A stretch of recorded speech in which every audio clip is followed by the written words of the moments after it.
Gangster Atiq Ahmad और उसके भाई अशरफ की हत्या के बाद उनके शव को सुपुर्द खाक किया जा चुका है। अतीक ने सालों से जिस अपराध के किले को बनाया था वो अब ध्वस्त हो चुका है। जब जेल में था तो उसकी जगह बीवी शाइस्ता परवीन अपने पति के जुर्म की दुनिया को संभालने लगी थी, जिस वजह से शाइस्ता परवीन को लेडी डॉन भी कहा जाने लगा। किस शख्स से क्या रंगदारी मांगनी है, उसे किस तरीके से धमकी दिलानी है, ये सब कुछ देख रही थी शाइस्ता परवीन। शाइस्ता और अतीक की शादी अगस्त 1996 में हुई थी। शाइस्ता पुलिस को चकमा देने में इतनी माहिर इसलिए है क्योंकि वो खुद खाकी वर्दी के परिवार से ताल्लुक रखती हैं। शाइस्ता का बचपन पुलिस थाने और चौकियों में ही रहा है। शाइस्ता परवीन के पिता का नाम फारूक है, वो पुलिस विभाग में सिपाही थे। थाना परिसर में ही उनका परिवार रहा। बचपन में ही शाइस्ता ने देखा कि कैसे पुलिस किसी का पीछा करती है, कैसे कोई पुलिस को चकमा देता है। ये सब कुछ शाइस्ता को बचपन में ही देखने को मिल चुका था। और निकाह के बाद उसकी जिंदगी में जुर्म की नींव रखी शौहर अतीक अहमद ने।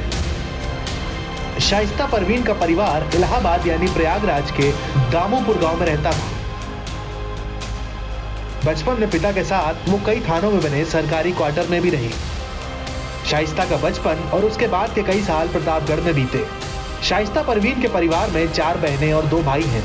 सभी भाई बहनों में शाइस्ता ही सबसे बड़ी है। शाइस्ता के 2 भाई में से एक मदरसे में प्रिंसिपल है। शाइस्ता का मतलब भी बड़ा दिलचस्प है।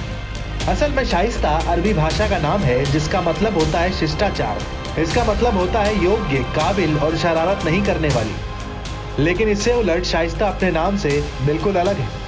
शिष्टाचार के बजाय वो खुद लोगों को बड़े रौब से धमकाती।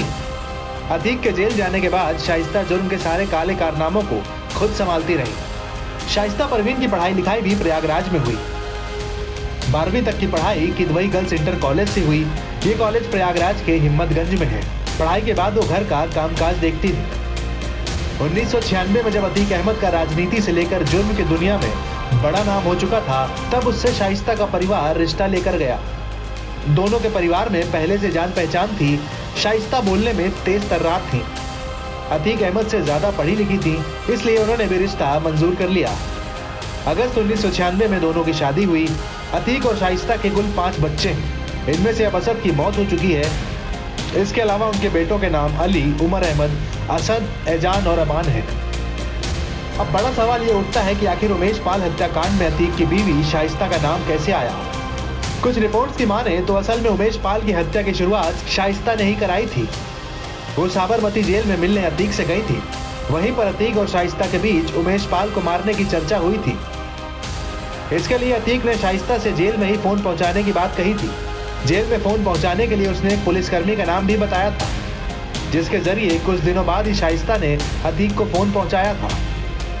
अब उसी फोन के जरिए अतीक ने सभी शूटर से बात की, फिर शूटर से अशरफ की मुलाकात की। इसके बाद फाइनल साजिश तैयार हुई। हालांकि बाद में अतीक और शाइस्ता ने जब फोन पर बात की तब बीवी ने कहा था इस पूरी घटना में असद को शामिल नहीं करना चाहिए था, जिसके जवाब में अतीक ने कहा था असद शेर का बेटा है।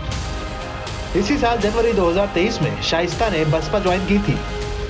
मीडिया रिपोर्ट्स में दावा किया गया कि प्रयागराज में मेयर के चुनाव के दौरान शाइस्ता को टिकट देने की बात सामने आई थी। लेकिन 24 फरवरी को उमेश पाल की हत्या में अतीक का नाम आने के बाद से मामला बिगड़ने लगा और अब शाइस्ता परवीन खुद फरार है। शाइस्ता पर 50,000 का इनाम घोषित हो चुका है।